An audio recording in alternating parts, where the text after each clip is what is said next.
Good evening. This is Akashvani. I'm Naresh Mago with the news at 9.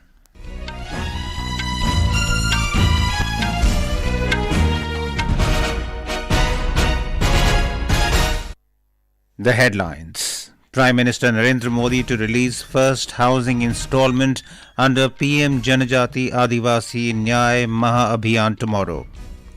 GRAP 3 comes into force in National Capital Region following sudden deterioration of air quality. Construction and demolition activities banned. Union ministers and BJP leaders carry out cleanliness drives at temples in various parts of the country. Pongal, Uttarayan, Bhogali Bihu and Bhogi marking sun's journey towards northern hemisphere being celebrated today. Cold wave condition likely to continue in northern India for the next few days. And in cricket, second T20 International between India and Afghanistan underway in Indore.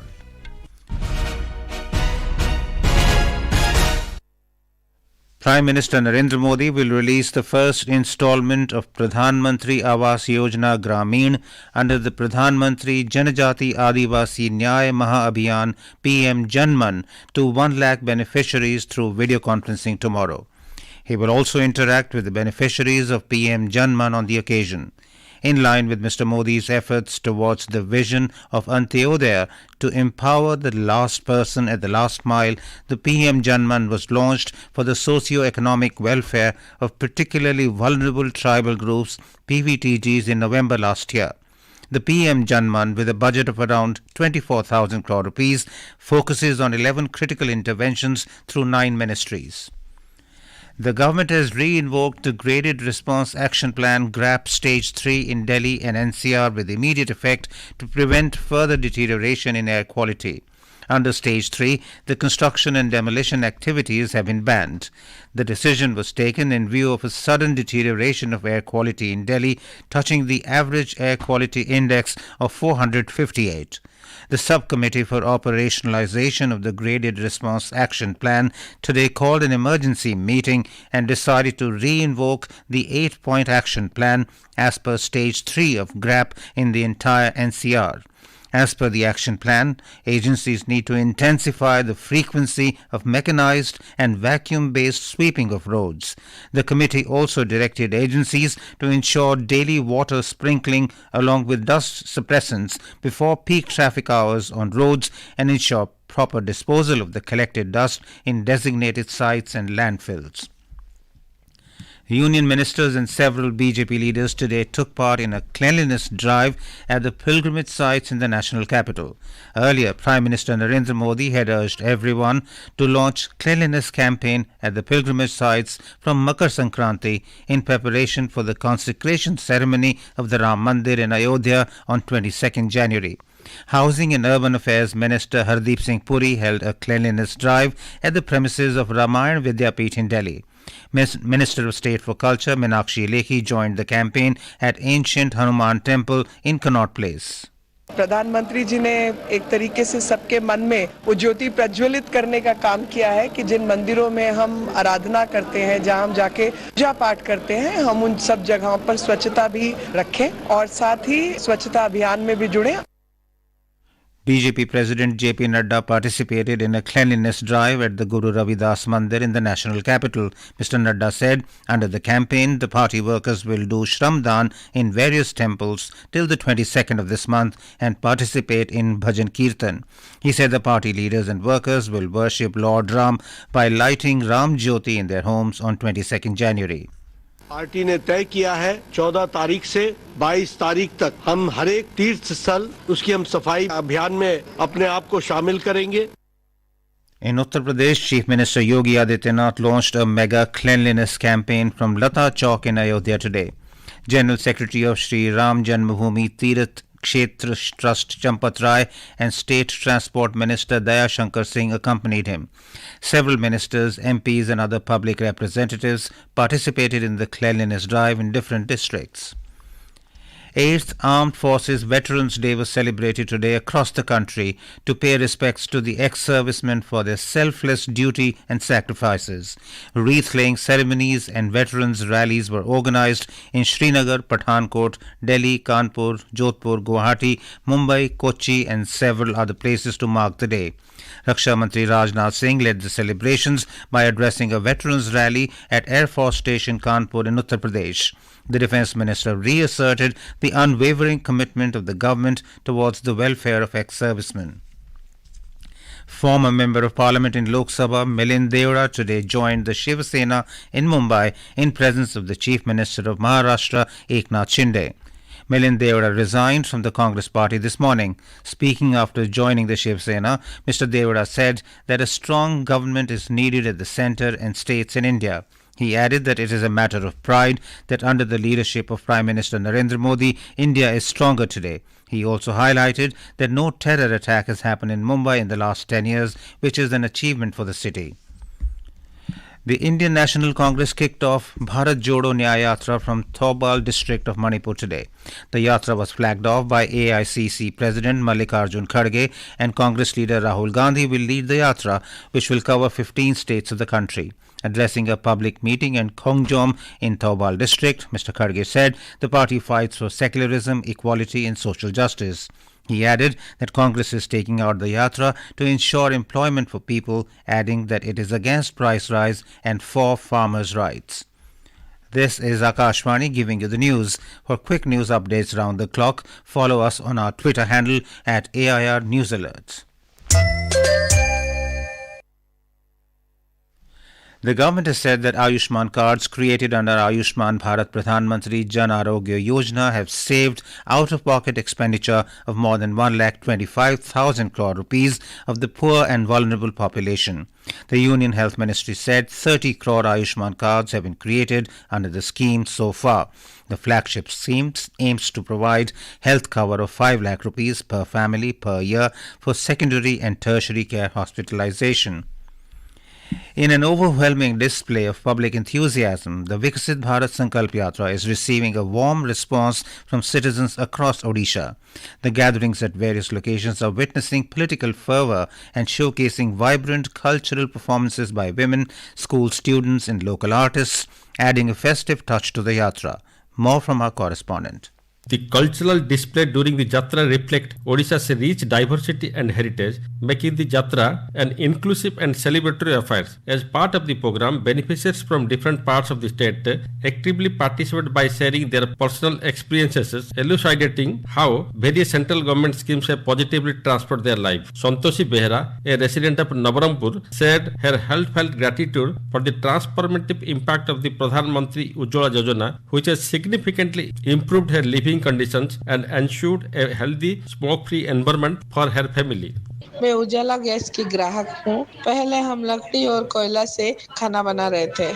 बहुत परेशानी होता था, लेकिन जिस दिन से मैं उजाला योजना में मुझे गैस मिला है, उसी दिन से हम आराम से खाना बना सकते हैं। टाइम की भी बचत होती है। This testimonial serves as a living example of the impact and effectiveness of governmental initiatives on the ground level. The Yatra almost covers all blocks of Odisha, connecting the government and the people, fostering a sense of unity and shared responsibility. For Akashvani, this is Tapan Moharana from Cuttack.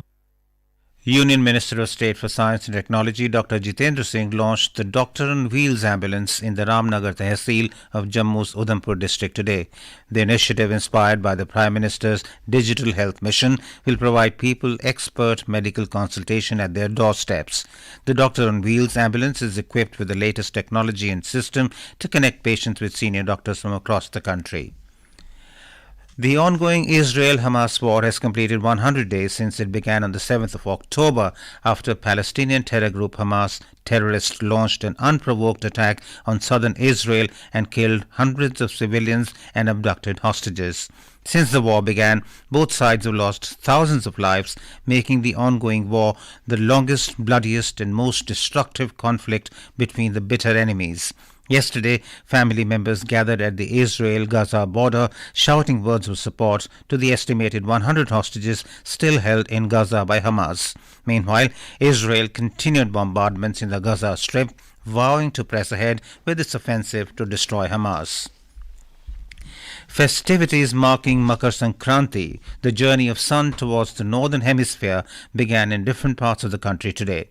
The festival is called Pongal in Tamil Nadu, Uttarayan in Gujarat, Bhogi in Telangana and Andhra Pradesh, Lohri in Punjab and Makar Sankranti in other northern parts of India. Prime Minister Narendra Modi took part in Pongal celebrations in New Delhi at Union Minister Dr. L. Murugan's residence. The Prime Minister underlined the rural, crop and farmer connection of every festival in India.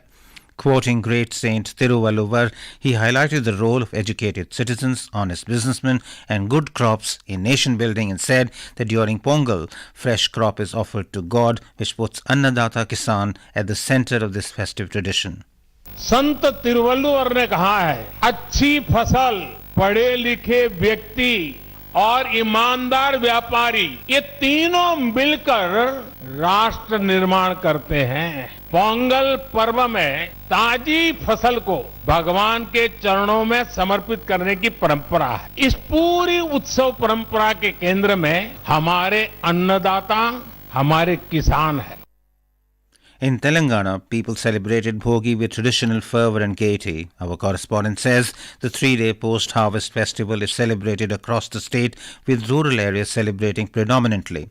The first day is called Bhogi Mantalu, when a bonfire is lit early in the morning. People along with children came out in large numbers to light the bonfire at the street corners and crossroads. People invited at the Kranti Lakshmi by decorating houses with colourful rangoli, mango leaves and marigold flowers. The festival is celebrated as Uttarayan in Gujarat. Union Home Minister Amit Shah offered prayers at Lord Jagannath Temple in Ahmedabad and flew kites in Vejalpur. Chief Minister Bhupendra Patel began the day by launching a week-long drive to clean religious places in the state. Assam is celebrating Magh Bihu, the vibrant harvest festival, also known as Bhogali Bihu and Magur Domahi. Magh Bihu is being celebrated all over the state. This Bihu is mostly about eating together and enjoying together. During Magh Bihu, people have feast and light bonfires starting a day before the main celebration. The day before Magh Bihu is called Uruka or Bihu Eve, the last day of the post month in Assamese calendar. Today is Uruka, and as part of the Bihu celebration, people building makeshift cottages called Bhelagor using hay from the harvest fields. During the main Bihu, people take bath early in the morning and play traditional Assamese games like Tekeli Bhonga and buffalo fighting. Aminul Haqjuddar, Akashvani News, Guwahati. Cold to severe cold wave conditions are likely to continue in the plains of northwest India during the next 3 days and decrease thereafter. India Meteorological Department IMD has forecast the minimum temperatures will be in the range of 3 to 7 degrees Celsius over most parts of Punjab, Haryana, Delhi and Uttar Pradesh.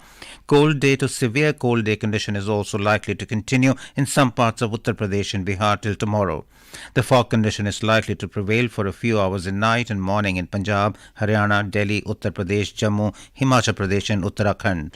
The lowest minimum temperature of 2.5 degrees Celsius was reported at Ludhiana in Punjab. A report. The temperature is falling continuously due to bone-chilling cold winds blowing in the state. The minimum temperature touched freezing point in Ballowal Sonkadi of Shahid Bhagat Singh Nagar district today. The Met Office has predicted ground frost in rural and urban areas. In such extremely cold weather conditions, people have been advised not to roam outside without any work. Shishu Sharma Shantal, Akashvani News, Jalandhar. In men's cricket, the second T20 of the 3-match series between India and Afghanistan is underway at Indore. Chasing the target of 173 runs, India was 62 for 2 in the 6th over when reports last came in. Earlier put into bat, Afghanistan were all out for 172 in stipulated 20 overs. India had won the toss and opted to field first. And now, before we end the bulletin, the headlines once again. Prime Minister Narendra Modi to release first housing installment under PM Janjati Adivasi Nyaya Maha Abhiyan tomorrow. GRAP 3 comes into force in National Capital Region following sudden deterioration of air quality. Construction and demolition activities banned. Union ministers and BJP leaders carry out cleanliness drives at temples in various parts of the country. Pongal, Uttarayan, Bhogali Bihu and Bhogi marking sun's journey towards northern hemisphere being celebrated today. cold wave condition likely to continue in northern India for the next few days. And in cricket, second T20 International between India and Afghanistan underway in Indore. That is all in the news at 9. Good night.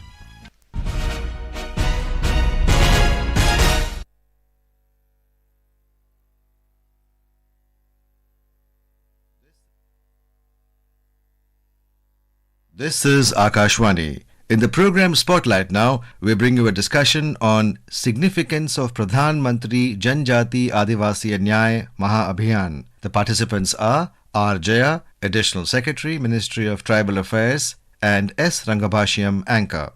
Mrs. Jaya, a warm welcome to the program. For the benefit of our listeners, tell us what was the basic need at the first place to launch the scheme itself, because we have had